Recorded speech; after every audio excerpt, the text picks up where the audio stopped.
Episode की शुरुआत होती है जहाँ पर हिराकू हमें सबसे पहले बताता है कि वो ग्रेट ट्री नाम के विलेज के अंदर रहता है, जिसके पास में ही मैंने विलेज 1, विलेज 2 और विलेज 3 को भी बनाया है। और ये सब कुछ एक फॉरेस्ट के अंदर एग्जिस्ट करता है और इस फॉरेस्ट का नाम है फॉरेस्ट ऑफ डेथ। जब मैंने इस फॉरेस्ट के नाम के बारे में पहली बार सुना तो मैं इतना हैरान नहीं हुआ था, क्योंकि मुझे लगा कि ये नाम बस ऐसे ही पड़ गया होगा। लेकिन बाद में जाकर मुझे रियलाइज हुआ कि इस फॉरेस्ट के अंदर कोई भी बर्ड तो रहना चाहेगी नहीं, क्योंकि ये जो फॉरेस्ट है ये काफी खतरनाक मॉन्स्टर और बीस्ट से भरा हुआ है। जो डीमन स्पाइडर हैं वो पर्टिकुलरली शिकार करते हैं बर्ड्स का, और इसी ही वजह से फॉरेस्ट के अंदर कोई भी बर्ड गाना गाती ही नहीं है। इसी वजह से जो फॉरेस्ट है ये काफी शांत सा लगता है, और शायद से इसी वजह से ही इस फॉरेस्ट का ये नाम पड़ा है। ये सब कुछ बताने के बाद अब हिराकू कहता है कि मैं तुम सभी लोगों को ये बात इसलिए बता रहा हूँ क्योंकि इस समय पर जो ज़ाबूटोन के बच्चे हैं उन लोगों ने ऐसे ही लोगों को पकड़ लिया है जिनके चिड़िया की तरह पंख हैं, और साथ में उन लोगों को कुरो के बच्चों ने भी मार रखा है। उन लोगों को देखकर अब हिराकू कहता है कि दिखने में तो ये एंजल लग रहे हैं लेकिन थोड़े से अलग हैं, और जो दूसरे लोग हैं उनके हाथ की जगह पर पंख हैं, क्या ये लोग हार्पीज हैं? तभी ग्रैंड मारी आकर हिराकू को बताती है कि ये लोग आसपास और ज्यादा नहीं हैं। तो हिराकू भी कहता है कि ठीक है, लेकिन आखिरकार इन लड़कियों को इस तरीके से क्यों पकड़ कर रखा गया है? दिखने में तो ये एंजल्स लगती है, क्या तुम इन्हें जानती हो? तो अब ग्रैंड मारिया कहती है कि हाँ मैं जानती हूँ। ऐसे बोलने के बाद वो हिराकू को सारी बातें बताती है। हिराकू भी अब हमें बताने लगता है कि ये सारी चीजें कुछ समय पहले शुरू हुई थी। अब क्योंकि नए विलेजेस बन चुके हैं तो इसी वजह से काफी सारी जगह हो चुकी है जिस पर नजर रखनी जरूरी है। हमारी जो एरियल सिक्योरिटी है, यानी कि जो एंजल्स जो कि आसमान में रहकर सारी चीजों पर नजर रखती है, उन लोगों को काफी ज्यादा काम करना पड़ता है। उन लोगों को और भी लोगों की जरूरत है। इसी वजह से जो ग्रैंड मारिया है वो एंजल्स के सेटलमेंट पर गई, यानी कि वो और भी एंजल्स को लेने गई थी। लेकिन अब हिराकू को ये पता चलता है कि जो एंजल के लीडर की बेटी है उसने सारी फोर्सेस को इकट्ठा किया और वो विलेज के ऊपर हमला करने के लिए सीधा आ गए। हिराकू पूछता है कि लेकिन आखिरकार इन्होंने ऐसा क्यों किया? तो हम लोग अब देखते हैं कि जो एंजल की लीडर की बेटी है वो अब गुस्सा हो जाती है, और अब वो हिराकू से कहती है कि आखिरकार तुम मुझे कितनी देर तक इसी तरीके से बंधे रहने दोगे? हम लोग को ये भी पता चलता है कि इस लड़की का नाम है कियाबिट, और ये आगे चलकर एंजल्स की लीडर बनने वाली है। कियाबिट अब कहने लगती है कि ये काफी ज्यादा बुरा तरीका है एक एंजल को इस तरीके से ट्रीट करने का। क्या तुम्हारे विलेज में ऐसी ही खातिरदारी करी जाती है? तो अब हिराकू कहते हैं कि अगर तुम लोग गेस्ट बन के आते तो तुम्हारी काफी अच्छी खातिरदारी करी जाती, लेकिन तुम लोग तो सीधा एकदम चार्ज करते हो, वो भी इतने ज्यादा लोग। तो ज़ाबूटोन और कुरो के बच्चों को लगा कि तुम लोग खतरा हो, इसलिए उन लोगों ने तुम्हारी ऐसी हालत कर दी।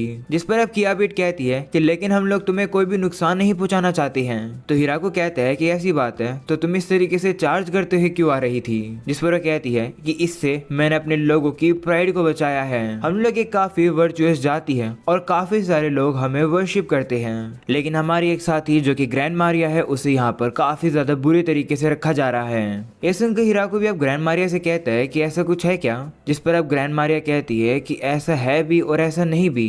वहीं हम लोग भी अब देखते हैं कि जो ग्रैंड मारिया है वो काफी प्राइड वाली लाइफ नहीं बल्कि काफी कंफर्ट वाली लाइफ जीती है यहाँ पर। वहीं कियाबिट अब ग्रैंड मारिया से कहने लगती है कि तुम हमारे रिवाजों के अगेंस्ट गई हो, तुमने यहाँ जो कुछ भी किया है वो बिल्कुल भी सहन नहीं किया जा सकता है। तब हिराकू भी अब ये सोचने लगता है कि जो ग्रैंड मारिया और उसके साथ ही है उन लोगों ने तो ड्रिंक्स करी है, वो भी अल्कोहल, क्या ऐसा करना अलाउड नहीं है? तो अब कियाबिट कहती है कि नहीं, मेरे कहने का ये मतलब नहीं है, मैं ये कह रही हूँ कि ग्रैंड मारिया ने यहाँ पर अभी तक आज तक ऐसा कोई भी ट्रायल नहीं किया जिससे कि वो एक हस्बैंड को पा सके। ये सुनकर हिराकू कंफ्यूज हो जाता है और अब वो कियाबिट से कहता है कि एक सेकंड रुको, मुझे थोड़ा सा बातें करने दो। ऐसा बोलने के बाद वो ग्रैंड मारिया को लेकर थोड़ा सा साइड में आ जाता है और अब वो कहता है कि मेरे ख्याल से यहाँ पर कुछ गलतफहमी हो रही है। तो अब ग्रैंड मारिया अब उसे समझाती है कि चलो मैं तुम्हें शॉर्ट में समझाती हूँ। वो बताती है कि जो एंजल्स होते हैं वो सारी वुमेन की जाति होती है, और हम लोग को अगर अपने लोगों को खत्म नहीं करना है, यानी कि अपनी पॉपुलेशन अगर हमें कम नहीं करनी है, तो हमें ऐसे हस्बैंड्स को चुनना होता है जो कि दूसरी ही जाति के होते हैं, जो कि एंजल्स ना हो। लेकिन सिंपली हम लोग किसी को भी नहीं ले लेते हैं। एक हस्बैंड डिसाइड करने से पहले हम लोग उसका टेस्ट लेते हैं। यही हमारे लोगों का एक रिवाज है कि हम लोग अपने हस्बैंड की ताकत को एक बार चेक करें, वो भी एक ट्रायल देके। होके और शायद से किया बिट का जो यहाँ पर ये कहना है वो इसी बारे में ही बात कर रही है।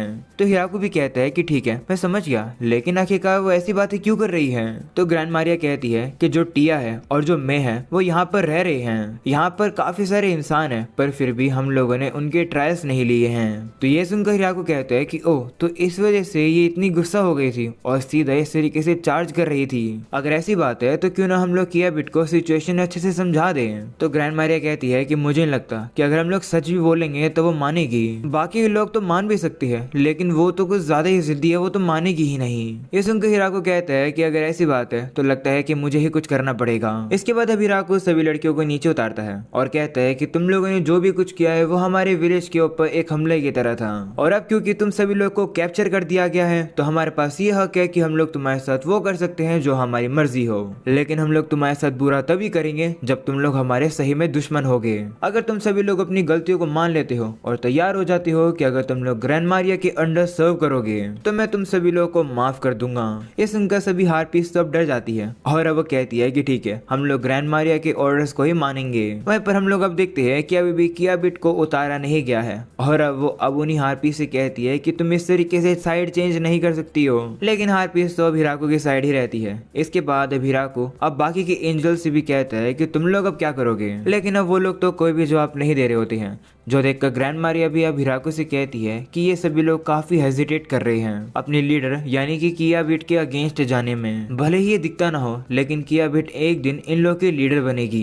लेकिन जो हार्पीस होती है वो तो खुश होती है किसी भी एंजल को सर्व करके, लेकिन अगर ये जो एंजल्स हैं अगर इन लोगों ने किया बिट को धोखा दिया तो इन लोग को फ्यूचर में कोई भी जगह ही नहीं मिलेगी और ये लोग अपने डिसीजन को बाद में बदल नहीं पाएंगे। ये सुनकर हिराकू फिर से दिमाग लगाता है और अब वो उन लोगों से कहता है कि हमारे इस विलेज के ऊपर हमला करना एक क्राइम है और पेनल्टी के तौर पर तुम्हारे लीडर यानी कि किया बिट को 10 पनिशमेंट को सहन करना होगा। और मैं ये बात तुम्हें बता दूं कि सिर्फ जो एक पनिशमेंट होती है वही उसी में ही काफी ज्यादा दर्द होता है, और अगर किया बिट को 10 पनिशमेंट सहन करनी पड़ी तो वो पूरी अंदर से खोखली हो जाएगी। लेकिन अगर तुम सभी लोग माफी मांगोगे उसकी जगह पर तो किया बिट की जो पनिशमेंट है वो एक एक करके कम होती जाएगी। तो क्या तुम लोग किया बिट को बचाना चाहते हो या फिर नहीं? तो वो सभी लोग भी अब मान जाती है और अब वो नीचे बैठकर हिराकू से माफी मांगती है। ये देखकर तो अब ग्रैंड मारिया भी काफी हैरान हो जाती है और कहती है कि आखिरकार तुमने किया बिट के फॉलोअर्स को इतनी जल्दी कैसे बदल दिया। तो हिराकू कहता है कि इन लोग को बस माफी मांगने के लिए एक रीजन ही चाहिए था। वही एंजल सब कहने लगती है कि हम लोग जो कुछ भी करते हैं वो लेडी किया बिट के लिए ही करते हैं। अगले सीन में हम लोग अब देखते हैं कि उन सभी लोगों को अब फ्री कर दिया जाता है और काफी टेस्टी खाना खिलाया जाता है। हिराकू भी अब बताता है कि उन लोगों को अब माफ कर दिया गया है और हमारे विलेज में इन लोगों को गेस्ट के तौर पर वेलकम किया गया है। इसके बाद अब हिराकू अब किया बिट के पास आता है और कहता है कि अब सिर्फ तुम ही बची हो, तुम अब क्या डिसाइड करोगी? बेहतर रहेगा कि गिव अप करके माफी मांग लो। लेकिन अब वो तो गुस्से में कहती है कि नहीं, मैं माफी नहीं मांगूंगी।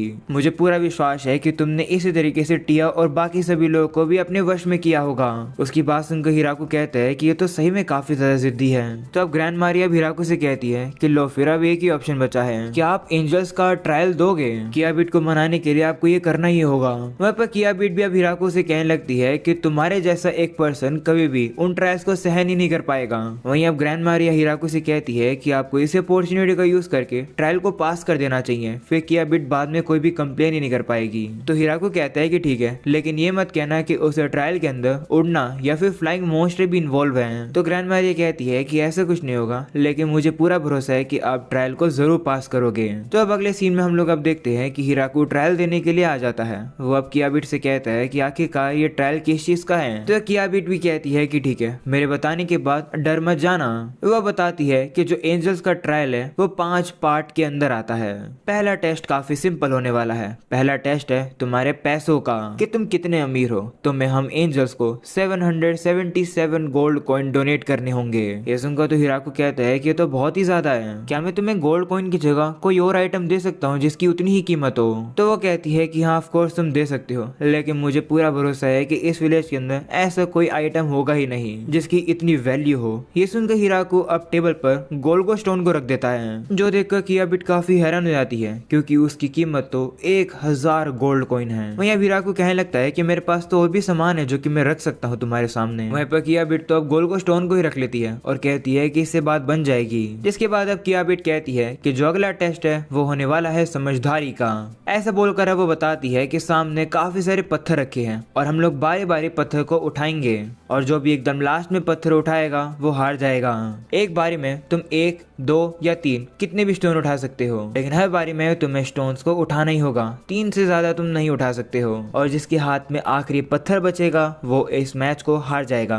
तो हिराकू भी कहता है कि ठीक है, क्या पहली बारी मैं चल सकता हूँ? तो कियाबिट भी कहती है कि ठीक है। और अब अगले ही सीन में हम लोग अब देखते हैं कि हिराकू तो इस गेम को जीत जाता है, जो देखकर कियाबिट काफी ज्यादा घबरा जाती है और अब वो कहती है कि मुझे एक और राउंड करना है और इस बार हम लोग और भी पत्थर ऐड करेंगे। तो हिराकू अब भी मान जाता है और कहता है कि ठीक है, लेकिन बारी दूसरी मेरी आएगी। और अब अगले ही सीन में हम लोग अब देखते हैं कि हिराकू तो फिर से जीत जाता है, जो देखकर कियाबिट फिर से हैरान हो जाती है और कहती है कि लेकिन तुम कैसे जीत रहे हो बार बार? तो हिराकू अब बताता है कि ये अपेरेंटली एक ट्रेडिशनल गेम है एंजल्स के बीच में, इसलिए ग्रैंड मारिया और बाकी एंजल्स के साथ मुझे ऑलरेडी ये खेलना आता है। इस गेम में फर्क नहीं पड़ता कि तुम्हारा अपोनेंट पहली बारी में कितने स्टोन उठाए, अगर वो 1 उठाता है तो मैं 3 उठाऊंगा, यानी कि हर राउंड में 4 पत्थरों को उठाया जा सकता है। और अगर तुम लोग पहले ही टर्न में 3 पत्थर उठा लेते हो तो ये गारंटी है कि तुम ही जीतोगे। जब तुम्हें पता चल जाता है कि ये गेम कैसे काम करता है तब तुम आराम से जीत जाते हो, बस तुम्हें ही पत्थर पहले उठाना होगा। हारने के बाद अब कियाबिट काफी परेशान हो जाती है और अब वो हिराकू से कहती है कि चलो फिर अब अगला टेस्ट करते हैं। अगला टेस्ट होने वाला है मार्शल प्रोवेस का, यानी कि ताकत का। यहीं पर ही तुम्हारा असली ट्रायल शुरू होगा। ये सुनकर तो हिराकू भी घबरा जाता है और कहता है कि सच बताऊं तो मैं भी श्योर हूँ कि मुझे नहीं लगता कि इस राउंड में मैं जीतूंगा या फिर नहीं। वहीं अब कियाबिट कहती है कि रूल्स काफी सिंपल है, तुम्हें बस जाकर एक अपोनेंट को हराना है जिसके बारे में मैं तुम्हें बताऊंगी। वहीं हिराकू भी थोड़ा सा डर जाता है। वो कहता है कि पहले 2 राउंड में तो मेरा लक काम कर गया था, पर मुझे नहीं पता कि इस राउंड में करेगा या फिर नहीं, मुझे अब क्या करना चाहिए। वो अब ग्रैंड मारिया की तरफ देखता है। वहीं अब ग्रैंड मारिया उसे इशारा करके कहती है कि चिंता मत करो, सब ठीक होगा। तो हिराकू भी अब पूछने लगता है कि आखिर मेरा अपोनेंट कौन होने वाला है। तो कियाबिट कहती है कि उसका नाम सुनकर तो सारे लोग कांप जाते हैं। तुम्हारा टारगेट हम सभी एंजल्स का दुश्मन है और पर्सन है डियाबोलिक वेम्पायर प्रिंसेस, यानी कि लुलेसी। वहीं पर ये सुनकर तो ग्रैंड मारिया हंसने लगती है। वहीं हिराकू तो कुछ कहते नहीं है, जो देखकर कियाबिट कहती है कि क्या हुआ, डर गए ना उसका नाम सुन के? वैसे भी जो लू है वो भाग रखी है, तो मुझे नहीं लगता कि तुम उसे ढूंढ भी पाओगे।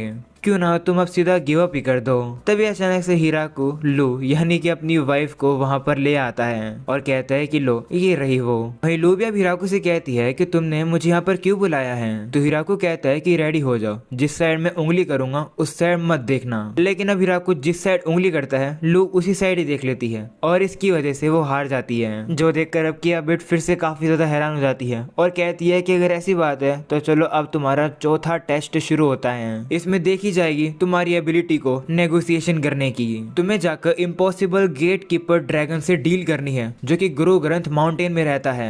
तभी वहां पर खिड़की से गेट कीपर ड्रैगन यानी कि ड्राई में आ जाता है। वो देखता है कि हिराकू थोड़ा सा बिजी है, तो अब वो वहां से सीधा हिराकू से बात किए बिना चला जाता है। जिसके बाद अब हिराकू अब कियाबिट से कहता है कि तुम क्या कह रही थी। तो अब कियाबिट फिर से हैरान हो जाती है क्योंकि हिराकू ने इस टेस्ट को भी पार कर दिया और अब वो कहती है कि अभी तुम्हारा फाइनल टेस्ट है, जो कि 5वां टेस्ट है। हिराकू भी अब डर जाता है और कहता है कि पहले था पैसा, उसके बाद समझदारी, फिर ताकत, उसके बाद था नेगोशिएशन, अब क्या आने वाला है।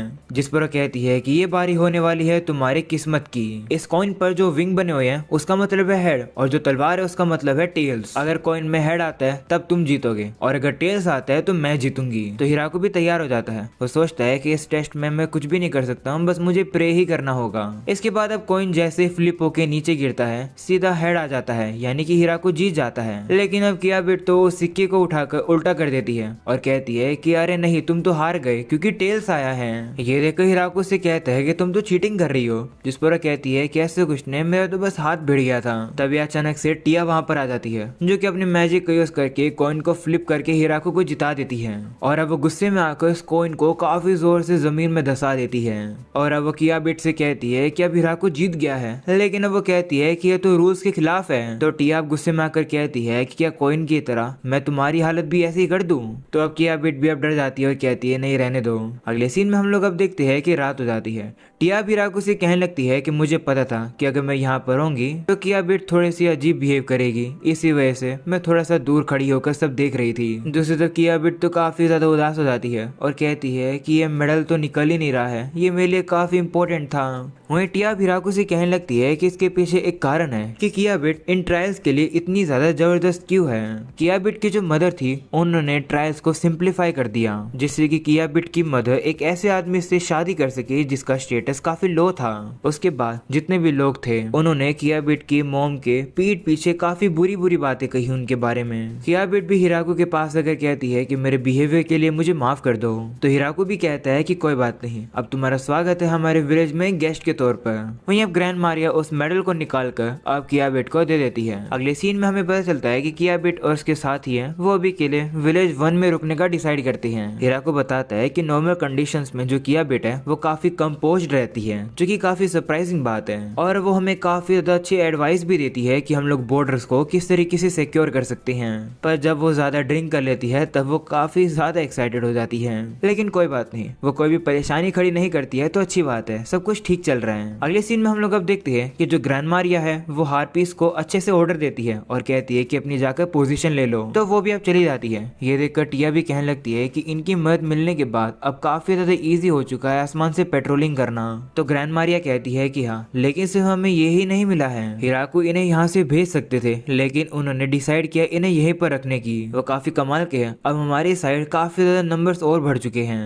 अब अगले सीन में हम लोग अब देखते हैं कि हिराकू बाहर खड़ा होता है और अब अचानक से वहाँ पर एक बड़ा सा ड्रैगन आ जाता है। हिराकू भी अब कहने लगता है कि जो ड्रैगन है वो ओपनली हमारे विलेज के अंदर आ जाते हैं, लेकिन लगता है जितना मैंने इमेजिन किया था उससे भी ज्यादा इस दुनिया के अंदर ड्रैगन्स हैं। हम लोग अब देखते हैं कि हिराकू के सामने वो जो ड्रैगन होता है वो तो सीधा अपने ह्यूमन फॉर्म में आ जाता है और वो रोते हुए हिराकू का हाथ पकड़ लेता है और कहता है कि प्लीज मुझे यहाँ पर रहने दो। इसके बाद हम लोग अब देखते हैं कि वो जो ड्रैगन होता है वो जाकर हाकुरन के पास बैठ जाता है और कहता है कि बड़ी बहन मेरी बात सुनो, अब तो पानी सर से ऊपर जा चुका है और मेरी लिमिट पूरी हो चुकी है। हिराकू जिसके बाद हमें बताने लगता है कि ये जो नया ड्रैगन है ये हाकुरन का छोटा भाई है, इसका नाम है डोमे। डोमे अब ड्राइमे से भी कहने लगता है कि भाई तुम तो समझ पा रहे होगे ना मेरे दुख को। वही ड्राइमे जो कि काफी ड्रिंक कर रखा है वो कहता है कि हाँ हाँ बिल्कुल समझ पा रहा हूँ, क्यों नहीं समझूंगा मैं। इसके बाद हिराकू हम सभी लोगों को इस ड्रैगन का पूरा फैमिली चार्ट दिखाता है। तो देख लो भाई, जिसको इनका फैमिली चार्ट समझ नहीं आ रहा हो तो एक बार नजर घुमा लो।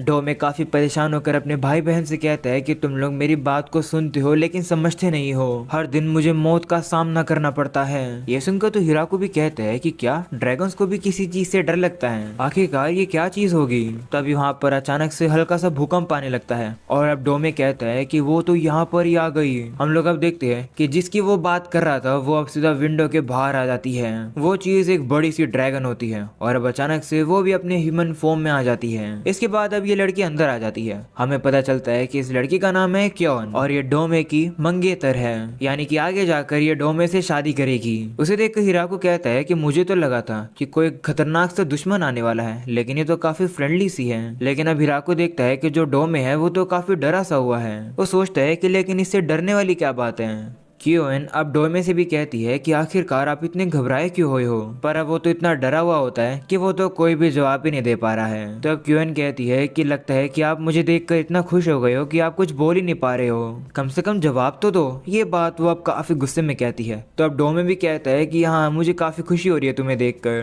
तभी ड्रामे वहां पर आकर क्यूएन से कहता है कि इसे माफ कर दो, इसने लगता है कि कुछ खराब खा लिया होगा इसलिए ये ऐसा बिहेव कर रहा है। तो अब क्यूएन भी गुस्से में आकर उसे कहती है कि तुमसे किसने पूछा है। ये सुनकर तो अब ड्रामे बिगड़ जाता है और अब वो साइड में जाकर बैठ जाता है। ये देखकर हाकुरन भी अब क्यूएन से कहती है कि प्लीज मेरे भाइयों को इस तरीके से बुली मत करो। तो क्यूएन कहती है कि नहीं मैं तो ऐसा कभी नहीं करूंगी, इनफैक्ट ऐसा उल्टा है, मुझे बुली किया जा रहा है। डोमे हमेशा मुझे प्रॉमिस करता है कि वो मुझे डेट पर लेकर जाएगा, लेकिन वो एंड टाइम पर मना कर देता है और जब मैं उससे मिलने के लिए घर पर जाती हूँ तो वो ऐसा नाटक करता है कि वो घर पर ही नहीं है। लेकिन चाहे वो कहीं भी छिप जाए या फिर भाग जाए मैं कभी उससे दूर नहीं होंगी, मैं हमेशा उसी के पास रहती हूँ। लेकिन लगता है कि ये मुझसे दूर इसलिए भाग रहा है क्योंकि शायद से कोई दूसरी लड़की से पसंद आ गई होगी। क्या तुम हमारी शादी को कैंसिल तो नहीं करना चाहते हो? ऐसा बोलकर वो काफी गुस्से में आ जाती है, जिसकी वजह से इस जगह पर भूकंप आने लगता है।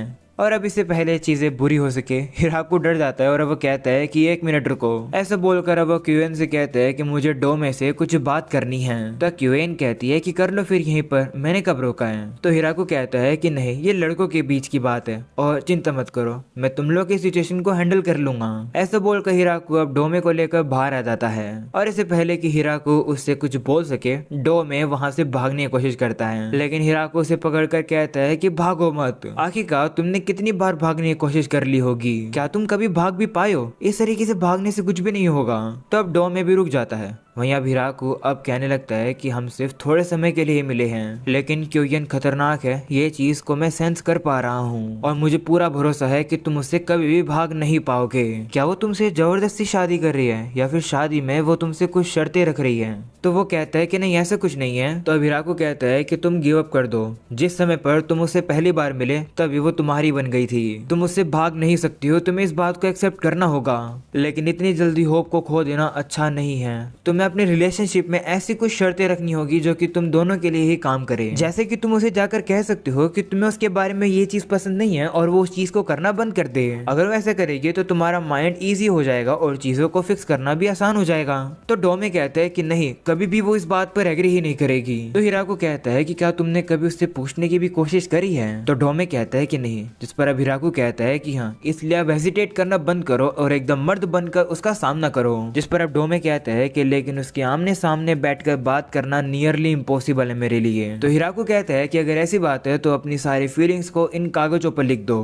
बिल्कुल भी होल्ड बैक मत करना, ये मानना कि तुम जितना लिखोगे उतनी ही ज्यादा क्यूएन बदलेगी। तो तब तक इस पेन से लिखते रहो तब तक जब तक तुम उसे अपनी वाइफ के तौर पर एक्सेप्ट ना कर पाओ। तो वो भी मान जाता है और अब वो लिखना शुरू कर देता है। इसके बाद अब हिराकू अब क्यूएन के पास जाता है और उसे कहता है कि क्या तुम सही में डोमे से शादी करना चाहती हो, चाहे कितनी भी मुसीबत आए? जिस पर वो कहती है कि हाँ बिल्कुल। तो हिराकू कहता है कि ठीक है, इस समय पर डोमे एक लेटर लिख रहा है तुम्हारे लिए, उसमें वो डिटेल में लिखेगा कि उसे अपनी फ्यूचर पत्नी से क्या क्या चीजें चाहिए। तो अब क्यूएन भी शर्मा कर कहती है कि उसे जो भी चाहिएगा मैं उसे जरूर दूंगी। तो हिराकू कहता है कि मुझे पता ही था कि तुम ये कहोगी, लेकिन इतना काफी नहीं है। मैं ये नहीं कह रहा हूँ कि सिंपली उन चीजों को करो जो कि डोमे तुमसे करवाना चाहता है। दोनों पार्टनर्स को एक दूसरे को रिस्पेक्ट करनी चाहिए और एक दूसरे की फीलिंग्स को भी समझना चाहिए। इसलिए मैं चाहता हूँ कि तुम भी इस लेटर के ऊपर अपनी फीलिंग्स को और अपनी होप्स को उसके लिए यहाँ पर लिखो। इसमें लिखो कि तुम डोमे के बारे में क्या चाहती हो, उससे तुम क्या करवाना चाहती हो और क्या तुम उससे बदलवाना चाहती हो। वो भी बिल्कुल सेम ऐसे ही कर रहे हैं, तो तुम्हें होल्ड बैक करने की जरूरत नहीं है, इससे चीजें फेयर हो जाएंगी। तो वो भी कहती है कि ठीक है, मैं जाकर इसे एक अकेले रूम में लिखना चाहती हूँ, मैं नहीं चाहती हूँ कि डोमे के अलावा इन चीजों को कोई और देखे। ऐसा बोलकर वो चली जाती है। वहीं उसे देखकर हिराकू कहता है कि अब तो ये बिल्कुल नॉर्मल सी लग रही है, अच्छी बात है। तभी ड्राई में हिराकू के पास आता है और कहता है कि जो ड्रैगन वुमेन होती है उनसे डील करना काफी मुश्किल होता है, तो तैयार ही रहना।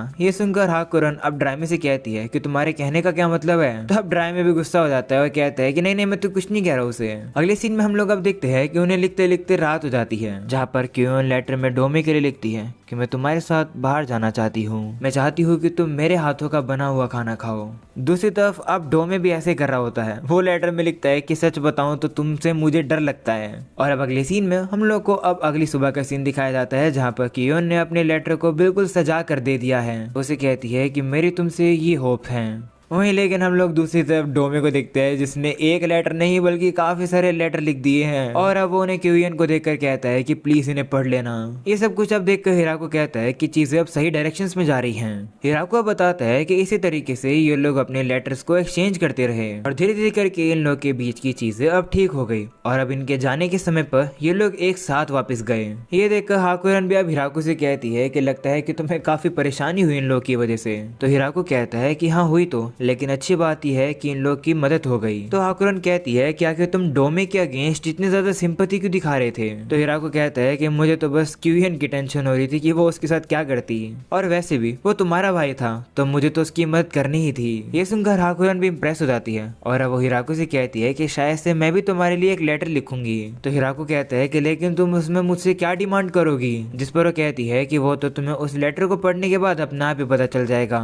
तो अब हिराकू भी ये सुनकर थोड़ा थोड़ा सा डर जाता है। और अब इसी के साथ ये एपिसोड यहीं खत्म हो जाता है। आई होप कि गाइस तुम लोग को ये एपिसोड पसंद आया होगा। पसंद आया हो तो लाइक करके प्लीज़ चैनल को सब्सक्राइब कर लेना, और हो सके तो इस चैनल की और भी वीडियोस को एक दो बार देख लेना, जिससे कि इस चैनल की मोनेटाइजेशन वापस से ऑन हो जाए। और जैसे ये मोनेटाइजेशन ऑन हो जाएगी हम लोग हमारे मेन चैनल को भी मोनेटाइज कर पाएंगे। तो प्लीज़ इस चीज़ में मेरी मदद करो। तो या गाइस आज के लिए हम लोग इतने रखते हैं, मिलते हैं नेक्स्ट वीडियो के अंदर, तब तक के लिए बाय बाय।